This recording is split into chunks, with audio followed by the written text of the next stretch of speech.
भैया बहनों, GLR education में आप सभी का स्वागत है।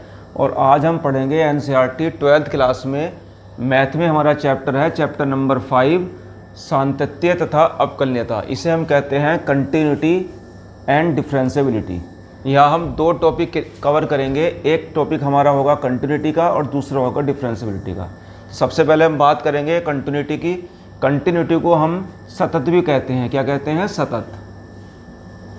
अगर कंटिन्यूस है कोई फंक्शन तो उसे सतत बोलेंगे, और कंटिन्यूस नहीं है तो उसे हम असतत बोलेंगे। या तो असतत बोलेंगे या लिख देंगे कि सतत नहीं है। तो मैं सिंपल रूप से आपको बता रहा हूँ। हमारी एक्सरसाइज है 5.1। तो 5.1 का क्वेश्चन नंबर 1 है।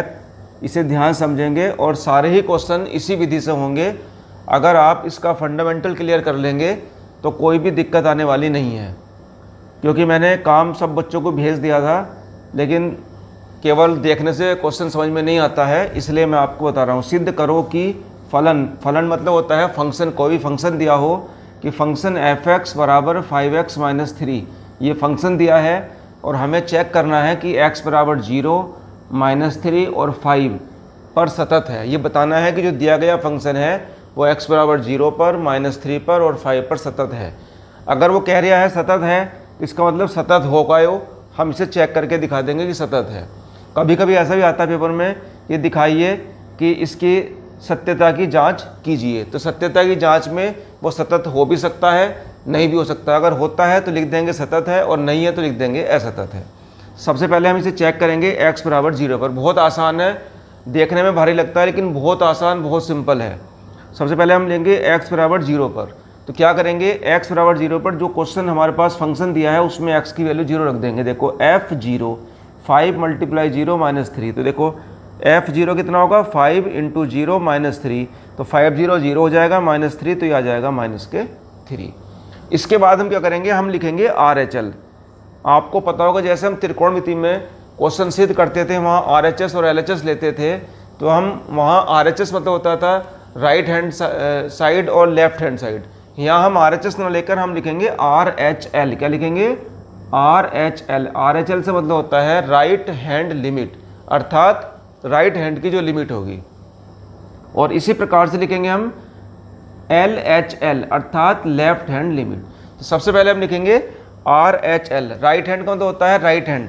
जिस प्रकार हम आगे की तरफ बढ़ते हैं तो हम प्लस लगाते हैं, और जब हम लेफ्ट करेंगे तो हम पीछे की तरफ चलेंगे तो माइनस करेंगे। तो जो मेरे पास वैल्यू दी है, x की वैल्यू 0 दी है, मैं उस 0 में +h जोड़ लूँगा। ठीक है। अब +h जोड़ने से मतलब है h कोई बड़ी संख्या नहीं है, बहुत सूक्ष्म संख्या है, उसे हम मान लेंगे टेंस टू 0। अर्थात मैंने कितना जोड़ लिया है 0 में? 0 जोड़ लिया है। तो हमें कैसे लिखना है ये ध्यान से देखेंगे। f0 + h is equal to, सभी सवालों में लिखना है ऐसे, f0 + h is equal to limit h tends to 0। Limit लिखना है h टेंस टू 0। और जो फंक्शन हमें दिया गया था उस फंक्शन में x के स्थान पर मुझे 0 + h लिखना है। बहुत आसान काम है। जो फंक्शन दिया गया है उस फंक्शन में x के स्थान पर 0 + h लिखना है, -3। अब हम क्या करेंगे? यहाँ h का मान 0 रख देंगे। अगर 0 रख देते हैं तो 0 + 0, तो 5 0 0 हो जाएगा, -3 बच जाएगा। ठीक है। उसके पश्चात हम LHL लेंगे। LHL में क्या करेंगे? 0 - h। यहाँ थोड़ा सा कम कर लेंगे LHL में। तो 0 - h बिल्कुल सेम इसी प्रकार से लिखेंगे, और जो फंक्शन के अंदर x दिया है उसके स्थान पे 0 - h लिख देंगे। अब हम h का मान 0 रख देंगे इसमें, तो यहाँ भी हमारे पास वैल्यू -3 आ जाएगी। तो इस प्रकार सबसे पहली चीज़ हमें देखने में मिलती है कि हमारे पास f0 का मान, f0 + h का मान और f0 - h का मान, तीनों ही वैल्यू बराबर हैं। यदि तीनों वैल्यू बराबर होती हैं तो हम लिख सकते हैं कि दिया गया फंक्शन f(x) x बराबर 0 पर सतत है। इसी प्रकार से मैं आपको -3 पर और 5 पर भी दिखाऊंगा। तो हम देखेंगे -5 पर, -3 पर। तो f की वैल्यू यहाँ रखेंगे, x की वैल्यू -3 लिख देंगे। 5 -3 -3, तो 5 × 15 और -3 -18। इसी प्रकार हम लेंगे RHL। -3 में h प्लस कर लेंगे। मैंने आपको पहले भाग में बताया था इसके जीरो वाले में, वहाँ मैंने 0 प्लस एच किया था क्योंकि वहाँ वैल्यू x की 0 थी, यहाँ वैल्यू -3 है तो मैं -3 प्लस एच करूँगा। वो ही लिखना है सब कुछ, लिमिट h टेंस टू 0, और जो फंक्शन मेरे पास दिया गया है उसमें x के स्थान में मैं लिख दूंगा -3 प्लस एच।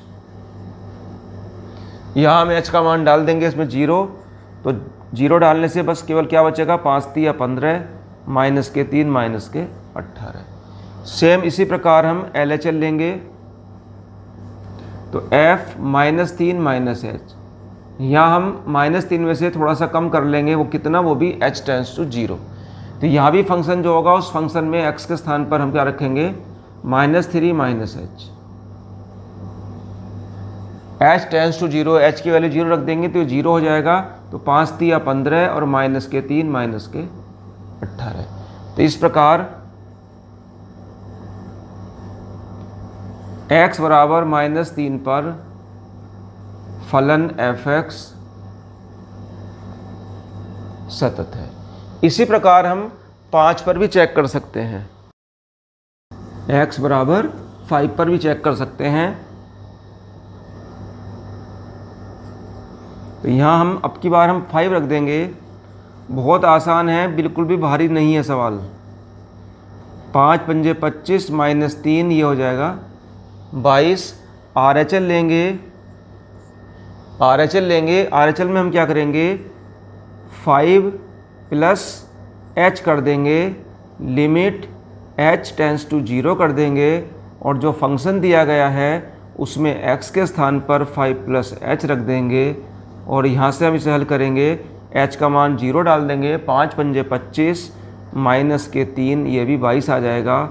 इसी प्रकार से हम LHL लेंगे, उसमें हम 5 h कर देंगे, लिमिट h टेंस टू 0 कर देंगे, और फंक्शन में x के स्थान पर हम क्या रख देंगे, 5 h। इसमें भी h का मान 0 रख देंगे, तो ये भी हमारे पास 22 आ जाएगा।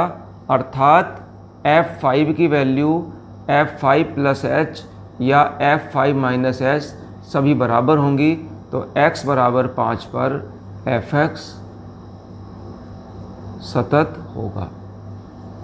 सतत होने से मतलब होता है कि जब हम किसी भी वक्र, ये एक प्रकार का वक्र दिया है, चाहे वो रेखिक हो, वो द्विघात हो, वो किसी प्रकार का हो, किसी भी शेप में हो सकता है, तो हम किसी वैल्यू पर जब उसका हम ग्राफ देखते हैं तो वो ग्राफ सतत होने का मतलब होता है कि x की उसका फंक्शन जो है, उस फंक्शन में जो वक्र है उसकी वैल्यू जो है वो 5 दिया है हमें। जैसे मान लो इस तरह से है, वैल्यू क्या दिया है, 5 दिया है, तो अगर हम 5 से थोड़ा कम करते हैं या 5 से थोड़ा वैल्यू बढ़ा देते हैं तब भी उसकी कंटिन्यूटी बनी रहनी चाहिए। अर्थात जो हमारे पास ग्राफ है वो ग्राफ सतत होना चाहिए। ऐसा ना हो कि कभी ग्राफ ऐसे चले और फिर रुकने के बाद ग्राफ फिर ऐसे चला जाए, कहीं भी उसमें ग्राफ में टूटना नहीं होना चाहिए बीच में। अर्थात लगातार सतत रूप से ग्राफ बनना चाहिए।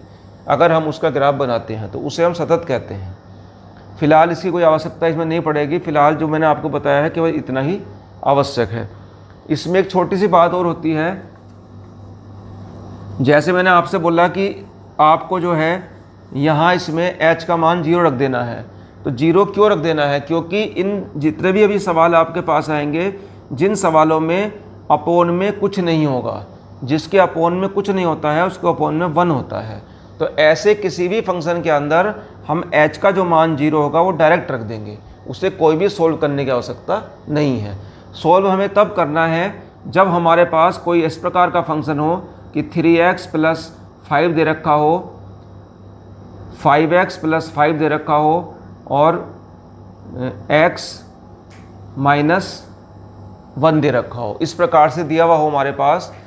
तो देखो, अगर मान लो मेरे पास x की वैल्यू 1 होती तो मैं इस प्रकार से मेरे पास फंक्शन होता, तो मैं अगर x का मान यहाँ 1 रख दूंगा तो 5 माइनस 5 कितना हो गया, 0, और यहाँ 1 रख दूंगा, 1 माइनस 1 कितना हो गया, 0।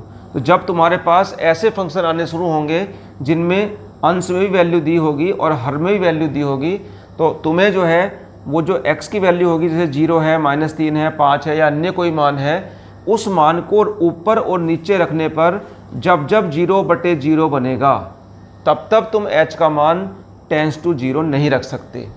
तुम्हें 0/0 की कंडीशन को पहले ख़त्म करना है। जैसे यहाँ नहीं है 0/0, चाहे ऊपर भले ही 0 बन जाए लेकिन नीचे इसके क्या है 1 है। तो इसलिए जिन क्वेश्चनों में केवल ऊपर ही फंक्शन होता है, अंश में हर में नहीं दिया होता है, उनमें ज़्यादा सोचने की आवश्यकता नहीं है, केवल h टेंड्स टू 0 रख देते हैं और उसका आंसर निकाल देते हैं। ये अभ्यास हमारी 5.1 का क्वेश्चन नंबर 1 था। ये मैंने केवल आपको इसलिए बताया है जिससे कि आप समझ जाएं कि सतत वाले हमें क्वेश्चन किस प्रकार करने हैं। सतत के क्वेश्चन में हमें RHL, LHL और फंक्शन की जो वैल्यू है तीनों बराबर दिखानी है। अगर इनमें से कोई भी एक चीज़ वैल्यू बराबर नहीं होती है तो वह सतत नहीं होगा, वो असतत होगा। जो नेक्स्ट क्वेश्चन है वो मैं आपको नेक्स्ट वीडियो में बताऊंगा।